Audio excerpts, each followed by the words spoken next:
السلام علیکم ورحمۃ اللہ وبرکاتہ۔ اعوذ باللہ من الشیطان الرجیم، بسم اللہ الرحمن الرحیم۔ احل لکم صید البحر وطعامہ متاعا لکم وللسیارہ وحرم علیکم صید البر ما دمتم حرما واتقوا اللہ الذی الیہ تحشرون۔ جعل اللہ الکعبۃ البیت الحرام قیاما للناس والشہر الحرام والہدی والقلائد ذلک لتعلموا ان اللہ یعلم ما فی السماوات وما فی الارض وان اللہ بکل شیء علیم۔ اعلموا ان اللہ شدید العقاب وان اللہ غفور رحیم۔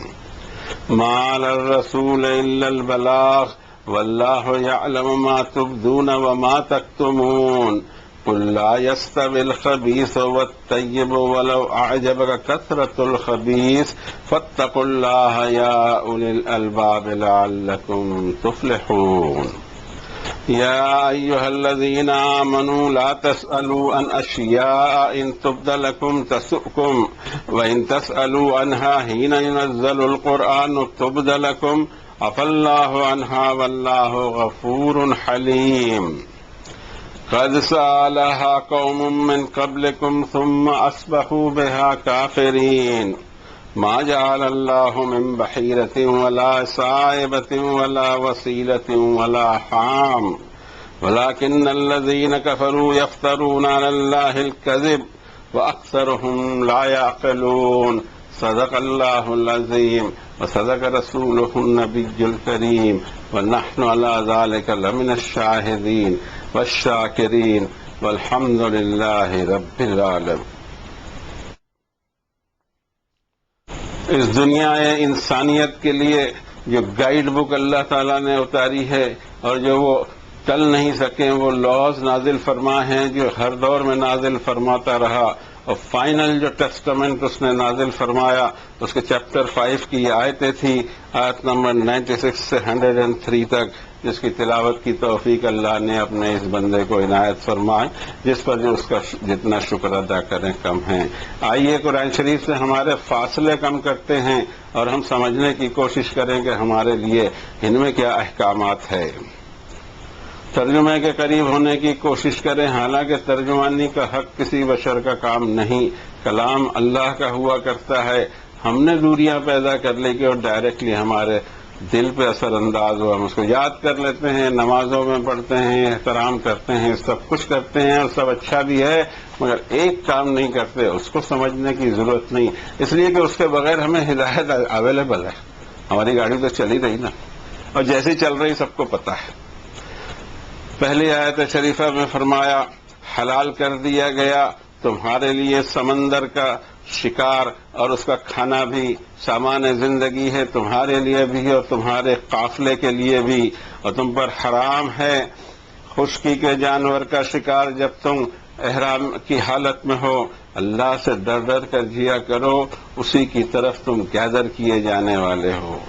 اللہ نے الکعبہ، بیت الحرام، محترم گھر، ان سے توحید کا سمبل اور firmly stand on oneness of Almighty کی خاطر مقرر کیا ہے، اور محترم مہینے بھی اور ہدی کا جانور بھی اور اس پر نشان زدہ پٹے بھی۔ اس طرح تمہیں پتہ ہونا چاہیے کہ اللہ کو زمین اور آسمان کی ہر چیز معلوم ہوتی ہے اور اللہ ہر چیز کا علم رکھتا ہے۔ اچھی طرح جان لو کہ اللہ کی گرپ بھی بڑی سخت ہے، اور یہ کہ اللہ مغفرت کرنے والا اور رحم والا بھی ہے۔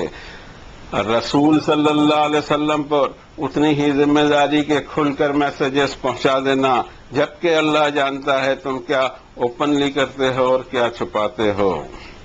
آپ فرمائیے کہ گندی اور بیہودہ چیز اور پاکیزہ چیزیں کبھی برابر نہیں ہو سکتی، چاہے گندی چیزوں کی کثرت تجھے کتنی بھی بھلی معلوم ہو۔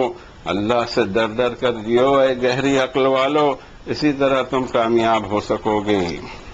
اے لوگوں جو ایمان لائے، مختلف اشیاء کے بارے میں سوال در سوال کی عادت نہ ڈالو، اگر وہ بتا دی جائے تو تم مشکل میں پھنسو گے، اور اگر تم اس وقت یہ سوال کر رہے ہو جب قرآن نازل ہو رہا ہو تو بتا دی جائیں گی تمہیں، تمہاری اس حرکت کو اللہ نے معاف کیا، اور اللہ مغفرت کرنے والا اور حلم والا۔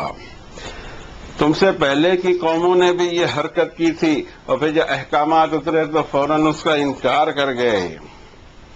اللہ نے کوئی بحیرہ، کوئی صاحبہ، کوئی وسیلہ اور کوئی حام مقرر ہی نہیں کیا۔ یہ تو نافرمان لوگ جھوٹ گڑھا کرتے ہیں اپنی طرف سے اللہ پر جھوٹ بول کر، اور ان کی اکثریت کو اتنی بھی عقل نہیں ہے۔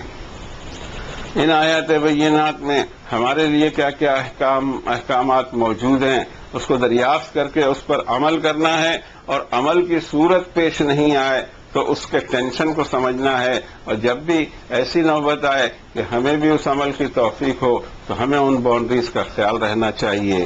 پچھلی آیت سے مضمون جڑا ہوا ہے جس میں اللہ تعالیٰ نے فرمایا کہ خشکی کے جانور کا شکار نہیں کرنا، اس لیے کہ تم ایسے سفر پہ ہو جو انٹرنیشنل سفر ہے، اور اس سفر کے درمیان بہت سارے ملک تمہارے راستے میں آئیں گے، ان کے جنگلات کا بیلنس بگڑنا نہیں چاہیے، وہ ملکوں کے اندر تمہاری وجہ سے بدامنی نہیں پھیلنا چاہیے، تمہارے حج کے قافلے پرامن جانا چاہیے۔ اس لیے اس دنیا کے ورلڈ پیس کو قائم رکھنے کی ذمہ داری اللہ نے مسلمانوں کو دی تھی، اس لیے کہ انہی کا دین انٹرنیشنل دین ہے، اور اس کے لیے ان کو ضرورت ہے کہ دنیا کے کونے کونے سے اس مقام تک پہنچے، اس شہر تک پہنچے جس کو اللہ نے محترم جو گھر کے لیے چنا ہے، وہاں تک پہنچنا ان کا ضروری ہے، ان پر دینی فریضہ ہے۔ اور اس کے خاطر ضروری تھا کہ وہ دنیا میں امن قائم رکھتے۔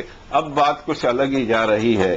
اس کے بعد میں آگے فرمایا کہ کوئی شکار ایسا کھیلا نہیں جائے اور جنگلات اور ماحولیات کو بگاڑا نہ جائے، اور اس کے بعد یہ فرمایا کہ احل لکم صید البحر وطعامہ متاعا لکم وللسیارہ۔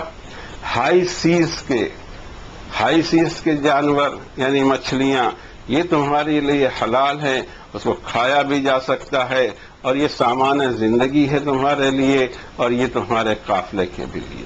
یہ آیتیں 1400 سال پہلے اس وقت نازل ہو رہی تھی جب تک 2 شہروں کے علاوہ قرآن شریف کی بات اور کہیں پہنچی نہیں تھی، لیکن اللہ رب العالمین کو معلوم تھا کہ کانوں تک کے یہ کلام پہنچے گا قیامت تک آنے والے لوگوں کے لیے، اور جو ایمان لائیں گے وہ کشادہ دبلی پتلی اونٹنیوں پر ہوں یا دشوار گزار پہاڑیوں پر ہوں، کھچے محبت میں چلے آئیں گے میرے گھر کے طواف کرنے کے لیے، اس کی زیارت کرنے کے لیے، وہاں میرے سامنے پوری توحید کے ساتھ کھڑے رہنے کے لیے، سجدے کرنے کے لیے، رکوع کرنے کے لیے، اور ان کے لیے ہائی سیز کے سفر بھی ضروری ہو جائیں گے۔ اور وہ چیز بہت سالوں بعد دکھائی دی، اس کو تقریباً 50 سال ہوئے ہوں گے جب بحری سفر شروع ہوئے حج کے لیے، اور یہ جو بحری سفر تھے سمندر کے، اس میں اللہ تعالیٰ نے ہائی سیز کے شکار کو الاؤ کر دیا۔ آج بھی ہائی سیز پر کسی ملک کا قبضہ نہیں ہوتا، اسی سمندر کے پانی پر قبضہ ہوتا ہے پرٹیکولر کچھ مائل تک، کہ وہ حدود میں آتی ہیں ملک کی قانون میں، باقی ہائی سیز پر انٹرنیشنل قانون چلا کرتے ہیں، سب کا برابر کا حق ہے۔ اور رب تعالیٰ نے فرمایا کہ خشکی کا جانور احرام کی حالت میں جب تم بیت اللہ کی طرف تمہارے قافلے جا رہے ہوں تم کو حرام کیا ہے، اور اس سب کے پیچھے تمہیں اللہ کے تقوی کا خیال رکھنا ہے۔ اس لیے کہ جتنے بھی اعمال ہیں اگر اس سے ایمانداری اور تقوی یا خدا کا خوف کہ جس میں عمل نہ کرنے کی صورت میں سزا اور عمل کرنے کی صورت میں انعام، اگر اس کا تصور نہیں ہوتا آدمی کے ذہن اور قلب میں، تو وہ عمل صرف عمل ہو کر رہ جائے گا، آخرت میں ثواب کا باعث کس طرح ہو اس کو ہمیں سوچنا پڑے گا۔ اگلی آیت شریفہ میں اللہ تعالیٰ فرماتے ہیں جعل اللہ الکعبۃ البیت الحرام قیاما للناس، اللہ نے اس اسکوائر عمارت کو، کعبہ کو اپنا محترم گھر قرار دیا ہے، اور وہ انسانوں کے لیے توحید کا ایک مرکز قائم ہونا چاہیے، اور فرملی وہاں اسٹینڈ ہو خدا کی توحید پر انسان، اور اس توحید کا وہ مزہ لیں۔ فَلْيَعْفُوا نُذُورَهُمْ وَلْيَطَّوَّفُوا بِالْبَيْتِ الْعَتِيقِ، وہ انتہائی پرانا گھر، انتہائی قدیم گھر جو پہلا گھر ہے اس دنیا پر، ہم نہیں کہہ رہے ہیں، یہ قرآن شریف کہہ رہا ہے۔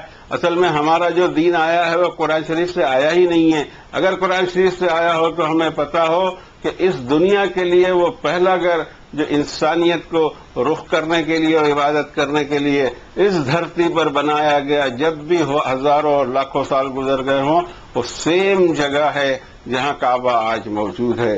اس کو اللہ تعالیٰ نے فرمایا 3 نمبر کی سورت کی 96 نمبر کی آیت میں کہ رب تعالیٰ فرماتے ہیں ان اول بیت وضع للناس للذی ببکۃ مبارکا وہدی للعالمین، اس دنیا میں سب سے پہلا گھر انسانوں کے لیے کبھی تعمیر کیا گیا ہوگا تو اسی مکہ میں ہے، برکتوں والا اور تمام جہان کے انسانوں کی ڈائریکشن کے لیے۔ فیہ آیات بینات مقام ابراہیم ومن دخلہ کان آمنا، اسی میں بینات نشانیاں بھی موجود ہیں، اور جب اس کا رینوویشن کروایا تھا ابراہیم علیہ السلام کے زمانے میں، ان کے عبادت کرنے کے پیٹرن ہیں یہاں، اور جو کوئی اس میں داخل ہو گیا اس کو امن ملنا چاہیے، چاہے دنیا فسادات سے سلگ رہی ہو لیکن اس جگہ امن قائم رہنا چاہیے۔ وَلِلَّهِ عَلَى النَّاسِ حِجُّ الْبَيْتِ مَنِ اسْتَطَاعَ إِلَيْهِ سَبِيلًا، اور جس کو میں نے استطاعت دی ہے، مالی استطاعت، بدن کی استطاعت اور دوسری استطاعتیں سب اس میں کور ہوں گی، اس کے اوپر میں فرض ہے کہ میرے گھر کا حج کرے، اور جو اس حکم کی نافرمانی کرے اسے پتہ ہونا چاہیے کہ اللہ کو کسی چیز کی اور تمہاری عبادتوں کی بھی ضرورت نہیں ہے۔ اللہ کی عبادت تو ہر مخلوق کر رہی ہے، ایٹم کے ایک ذرے اور اس کے اندر میں گھومنے والے نیوٹون و پروٹون ہوں، یا اتنا بڑا آسمان ہو، سورج ہو، چاند ہو، زمین ہو، آسمان ہو، سب کے سب تو اللہ کی تسبیح بیان کر رہے ہیں۔ اے انسانوں، اللہ کو تمہاری عبادت کی کوئی ضرورت نہیں، یہ تو تمہارے لیے بنایا کہ تم میری عبادت کرو اور میں تمہاری بخشش کروں۔ فرمایا رب تعالیٰ نے پہلا گھر تھا، پتہ نہیں یہ بات ہی بھول گئے ہیں مسلمان، کیا کیا بولتے رہتے ہیں، کچھ سمجھ میں نہیں آتا۔ اصل قبلہ پہلے دن سے جو اس دنیا میں کبھی بنایا گیا ہوگا تو وہی ہے، اس لیے کہ قرآن شریف کہتا ہے بھائی، باقی سب شریف کچھ بھی کہیں لیکن جس بات کو قرآن شریف نے کہہ دیا وہ فائنل ہوگی۔ لیکن دین میں قرآن شریف کا اب رول ہی نہیں رہا، ہم پڑھتے بھی نہیں، ہم سمجھنے کی بھی کوشش نہیں کرتے، ہم ایک رواجی دین پر چلے ہوئے ہیں جو ہماری ڈیفالٹ میموری میں پڑا ہوا ہے، کبھی اس کو کراس چیک نہیں کرتے کہ یہ ڈاٹا صحیح بھی ہے یا نہیں، ڈاٹا آئے کہاں سے ہیں، ڈیٹا کے بارے میں معلوم نہیں آئے کہاں سے، اور زندگی کی گاڑی چل رہی ہے، چلتی رہا کرے، مجھے بھی کوئی تکلیف نہیں، لیکن میری عقل کہتی ہے کہ دین وہ جو قرآن اور سنت شریفہ میں ہے۔ فرمایا رب تعالیٰ نے کہ یہ جو گھر ہے محترم، اس کا تم سفر کرو گے تو تم کو ان چیزوں کا خیال رکھتے ہوئے یہ بھی خیال رکھنا ہے کہ وہ بلد الامین ہے، امن والا وہ شہر ہے، وہاں ہاتھ اٹھائے نہیں جائیں گے، وہاں کاروائیاں ہوں گی نہیں، وہاں معافیا ہی معافیا ہوگی، معاف کرتے چلے جائیں گے ہر ایک کو، چاہے باپ کا قاتل کیوں نہ ہو، اس کو وہاں نہیں پکڑا جا سکے گا یا سزا نہیں دی جا سکے گی۔ لیکن یہ سب چیزیں پس پشت رہ گئی، ہم لڑتے رہے، تین بار مکے میں لڑائیاں ہوئی ہیں مسلمانوں کی پچھلے 1400 سال میں، باہر سے کوئی ابرہہ اور کسی غیر مسلم کو آنے کی ضرورت نہیں پڑی، یہ ہم ہی تھے جنہوں نے بیت اللہ کو آگ بھی لگائی ہے۔ یہ تاریخ ہماری 1400 سال کی ایسی خونچکا تاریخ ہے کہ اس کو پڑھیں تو پتہ لگے کہ کیسے کیسے ظالم لوگ ہمارے یہاں پیدا ہوئے، ہم نے ان کو پہچانا نہیں، ہم ان کو عظمت کا مقام دے رہے ہیں حالانکہ انہوں نے ایسے ایسے بلنڈر کیے ہوئے ہیں۔ رب تعالیٰ فرماتے ہیں کہ اس کو میں نے انسانیت کے فرمنس کے لیے اور امن کے لیے اس کو قائم کیا، اور یہ جو محترم مہینے ہیں کسی کو نہیں معلوم، جس کے پاس اللہ کا دین قرآن شریف سے نہیں آیا اس کو یہ معلوم بھی نہیں ہے کہ وہ 4 مہینے کون سے ہیں جس کو اللہ تعالیٰ نے محترم ٹھہرائے ہیں۔ بہت تعجب ہوتا ہے، ساتھ میں دکھ بھی ہوتا ہے کہ ایسا کیوں ہو گیا کہ فنڈامنٹل چیزیں غائب کر دی گئیں اور ایک عجیب رسمی دین لوگوں کو پکڑا دیا گیا جن کے پاس میں قرآن شریف نہیں ہے، چاہے ان کو 1400 علوم کیوں نہ ہو جائیں، ان کو پتہ نہیں لگ سکتا کہ وہ مہینے کون سے ہیں۔ سورہ توبہ کی آیت نمبر 36 میں اللہ تعالیٰ فرماتے ہیں کہ ان عدت الشہور عند اللہ 12 شہرا فی کتاب اللہ یوم خلق السماوات والارض منها 4 حرم.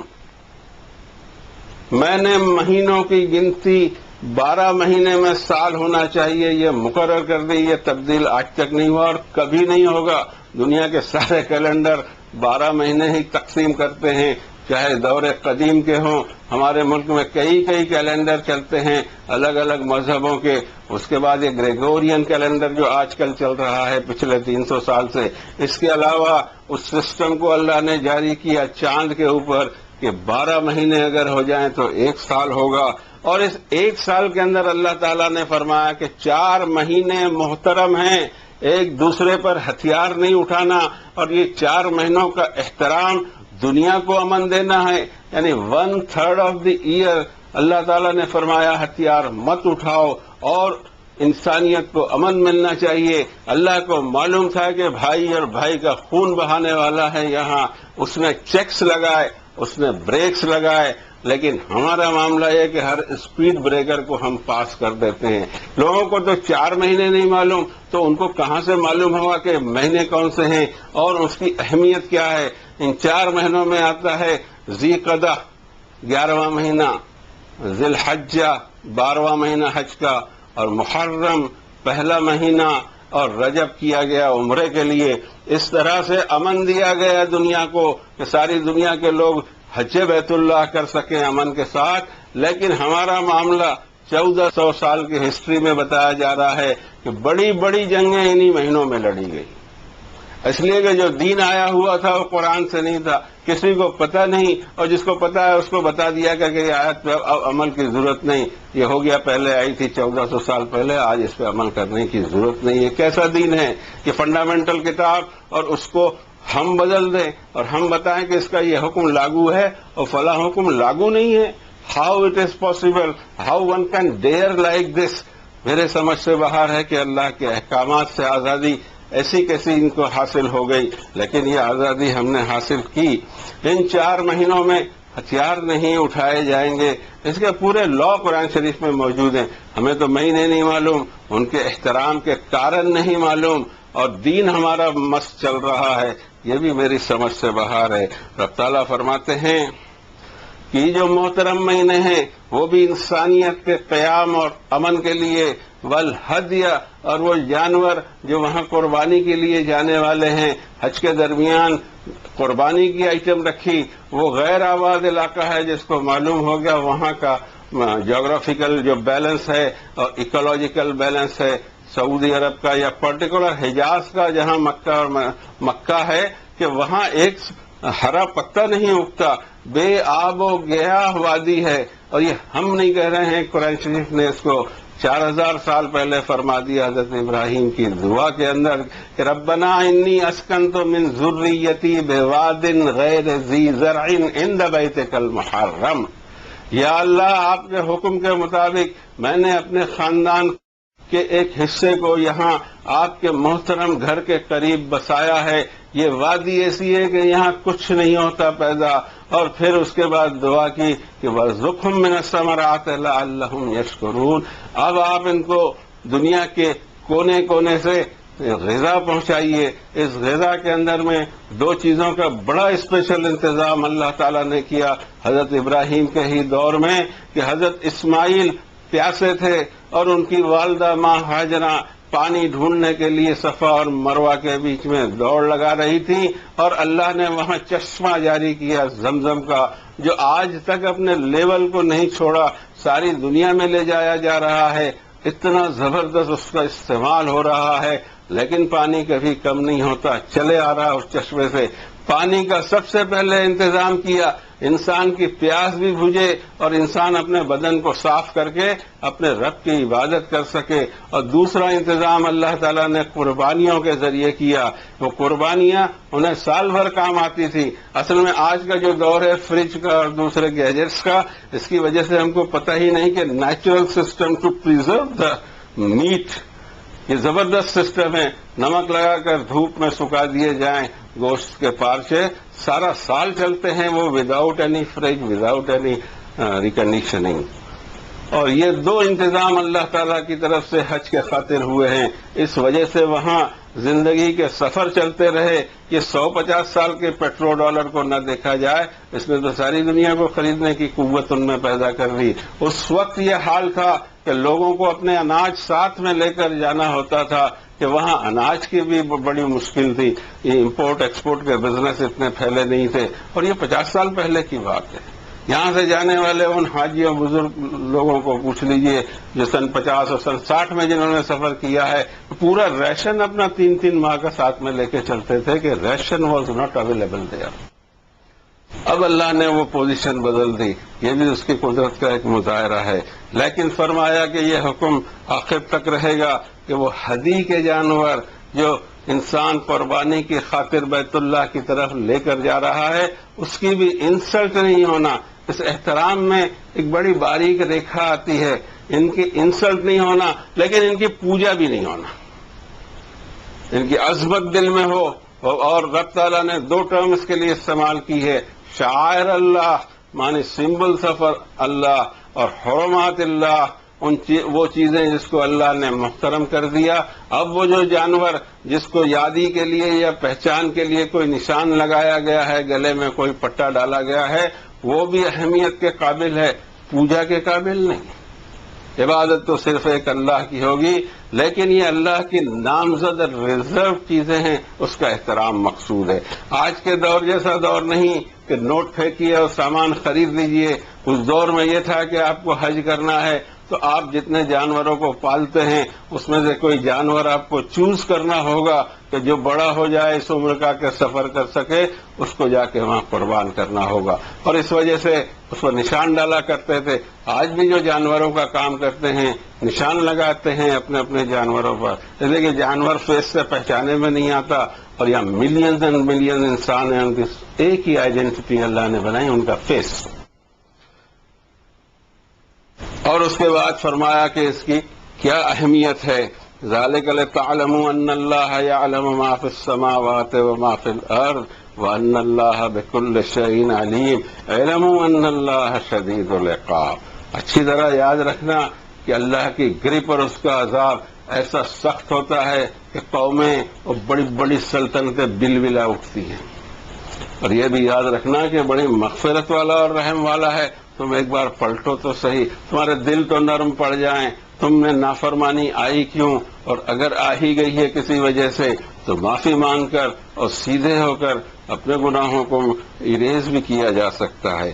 اور فرمایا رسول کریم صلی اللہ علیہ وسلم کے ذریعے کہ ما علی الرسول الا البلاغ، ہمارے رسول پر یہی ذمہ داری ہے، دوسری کوئی ذمہ داری ہم نے نہیں ڈالی. کام رسول اللہ صلی اللہ علیہ وسلم کے انتہائی وسیع ہیں، لیکن سب سے پہلا کام اللہ کے پیغام کو پہنچا دینا. باقی سب کام ضمنی ہیں. ان کاموں سے وہ کام آنے ہی تھے.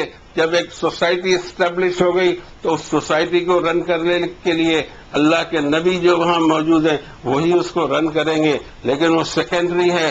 پرائمری اگر کوئی چیز ہے تو اللہ کے پیغامات کو من اور انسانیت تک پہنچا دیا جائے. واللہ یعلم ما تبدون وما تکتمون.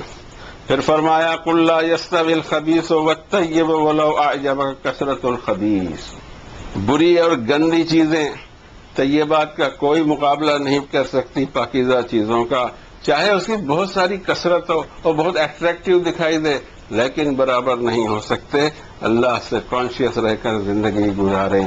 اللہ کے کانشیس کے ساتھ میں، کنسائنس کے ساتھ میں جو زندگی گزارنی ہے، اس میں جو محترم چیزیں اللہ تعالیٰ نے بنا کے رکھی ہیں ان پر دھیان دینے کی ضرورت ہے. جس طرح ہم نے قرآن شریف سے یہ بات آپ سے کہی کہ اس دنیا میں پہلا گھر وہ بنایا گیا تھا، اس کے بعد یہ نہیں بتایا گیا کہ طوفان نوح میں اس دنیا کے نقشے کو ہی اللہ نے پلٹ دیا. حالانکہ سائنس بھی اس کو قبول کرتی ہے. ایک ایسا دور تھا کہ پوری زمین کو چینج کر دیا. آج کا ہمارا ہمالیہ دکھائی دیتا ہے وہ ہزاروں لاکھوں سال پہلے کسی بڑی سونامی کے ذریعے اوپر آ گیا ہے. اور ایسے دنیا میں بہت سارے علاقے ہیں. افریقہ اور امریکہ کا جو بھاگ ہے صاف دکھائی دیتا ہے کہ کاغذ جیسا پھاڑ دیا گیا ہو. یہ ساری چیزیں ہوئی اور پھر ایک دور ایسا آیا کہ یہ آبادی سکڑ اور سمٹ کر ذریۃ من حملنا مع نوح انہ کان عبدا شکورا. آدم ثانی حضرت نوح کے زمانے میں صرف انہی لوگوں سے اللہ نے دنیا کی آبادی کو آگے بڑھایا جو حضرت نوح کے ساتھ کشتی میں تھے. شاید ہے کہ وہ دور ایسا ہو کہ یہ جگہ جو ہے معدوم ہو گئی ہو، لیکن اس کو رینوویٹ کروایا اللہ تعالیٰ نے حضرت ابراہیم کے ہاتھوں. اور یہ ہم نہیں کہہ رہے ہیں، بڑی مشکل ہے اس بات کی. کوئی چیز ہم انشاءاللہ اپنی زبان سے نہیں کہیں گے، صرف وہ بات کہیں گے جو اللہ نے فرمائی، ورنہ کوئی ہماری دکانداری ہے کہ ہم ہماری طرف سے کوئی بات کہیں.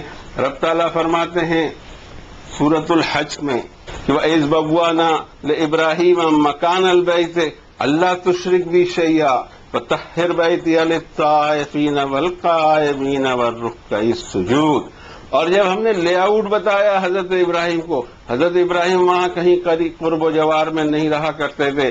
حضرت ابراہیم کنعان نامی اس قصبے میں تھے جو قصبہ آج بھی موجود ہے، اور یہ عراق اور ترکی کے بارڈر کے علاقے کے لوگ ہیں. اور کہاں یہ مکہ ایشیا کا وہ کونا جہاں سے سامنے افریقہ لگتا ہو، بے آب و گیا وادی جہاں کوئی چیز نہ ملے، اللہ نے وہاں ان کو اپنے گھر کا لے آؤٹ بتایا. اس بوانا کا لفظ آیا ہے مکان البیت، اس گھر کی سائز بتائی، مکان ٹھکانہ بتایا، لیکن شرط ایک رکھی کہ میرے ساتھ کسی کو ایسوسیٹ نہیں کرنا اور اس جگہ کو شرک کی ہر گندگی سے پاک رکھنا. شرک کی گندگیاں دنیا میں کامن ہیں. جو گندگی ابھی ہم تھوڑی سی چھوٹی سی ایک لسٹ دے دیں تو آپ کو سمجھ میں آ جائے گا کہ یہ آئٹم جہاں جہاں ہوگی وہ شرک کے خاطر ہوگی. ڈرامر ہوگا، ناچ ہوگا، میوزک ہوگا، تماشے ہوں گے، پھول ہوں گے، اگربتیاں ہوں گی، اور پتہ نہیں کیا کیا ہوگا. ہر شرک کے اڈے پر شرک کا کوئی بھی کلر ہو، گرین ہو چاہے بلو ہو، چاہے وہ سیفرن ہو چاہے وائٹ ہو، ہر شرک کے اڈے پر یہ لازمی آئٹمیں ہیں کہ چڑھاوے ہے، نظر و نیاز ہے، کیا کیا نہیں ہے اس کے ساتھ میں. جبکہ ان ساری آئٹموں کو اگر آپ دیکھیں، جس کو اللہ نے حج کی توفیق دی ہو وہ اس بات کی ہمارے گواہی دے گا، اور جن کو ابھی تک توفیق نہیں ان کے لیے اللہ کے سے دعا بھی کرتے ہیں. وہاں دیکھے گا تو نہ پھولوں کی ضرورت، نہ اگربتی کی ضرورت، نہ ناریل چڑھانے کی ضرورت، نہ کسی چڑھاوے کی ضرورت، وہاں کچھ بھی نہیں. کیا چیز آپ اللہ کو دیں گے؟ اللہ کو دینے کے لیے ہمارے پاس میں ایک ہی چیز ہے، وہ مالک کائنات ہے، کسی چیز کی ضرورت نہیں اس کو، اور اس کو ہماری بھی ضرورت نہیں ہے لیکن ہمیں اس کی ضرورت ہے. جب پوچھا گیا محمد الرسول اللہ صلی اللہ علیہ وسلم سے معراج کے وقت کہ کیا لائے ہیں، حضور اکرم صلی اللہ علیہ وسلم نے فرمایا تحیات للہ والطیبات. کیا لاؤں میں دنیا کی کون سی چیز، سب تو آپ کی بنائی ہوئی، اور ساری دنیا آپ کے سامنے حقیر، آپ کے ایک کن کی محتاج ہے. ایک کن آپ نے کہہ دیا تو دنیا تباہ ہو سکتی ہے. ایسے بڑے مالک کو کون سا نذرانہ اور چڑھاوا میں چڑھاؤں؟ میرے پاس میں جھکا جھکا دل ہے، میں نے تمام طیبات، میرے دل کے تمام جذبے، عبدیت کے پورے جذبے لے کر آپ کے دربار میں حاضر ہوا ہوں، اور اسی کو لے جانا ہے وہاں بیت اللہ الحرام. کوئی چڑھاوے کی ضرورت نہیں، بلکہ تمہارے کپڑوں کی بھی ضرورت نہیں جن کپڑوں میں تم اپنا اسٹیٹس دکھانے کی کوشش کرتے ہو. کفن والا کپڑا پہنو. میں ایک کپڑے میں تم کو دیکھنا چاہتا ہوں. یہ پوری انسانیت میری نظر میں ایک ہے. یہاں آ کر اپنے قومی لباس میں جلوہ گر ہونے کی ضرورت نہیں، اپنے اس لباس میں آ جاؤ جو لباس تم کو فقیرانہ بناتا ہے. تم میں فقیرانہ کیفیت بھی تو اٹھنی چاہیے. مشکل ہے کہ احرام پہن کر بھی ہمارا کر و فر، ہمارا دبدبا، ہماری شہرت، اس کو کسی کو چھوڑنے کو ہم تیار نہیں. لباس چھڑوا دیا اللہ نے، لیکن اس کو ہم نے ایسے پکڑ رکھا ہے. ہم تو جھک جانا چاہیے، اللہ کے غلام بن جانا چاہیے.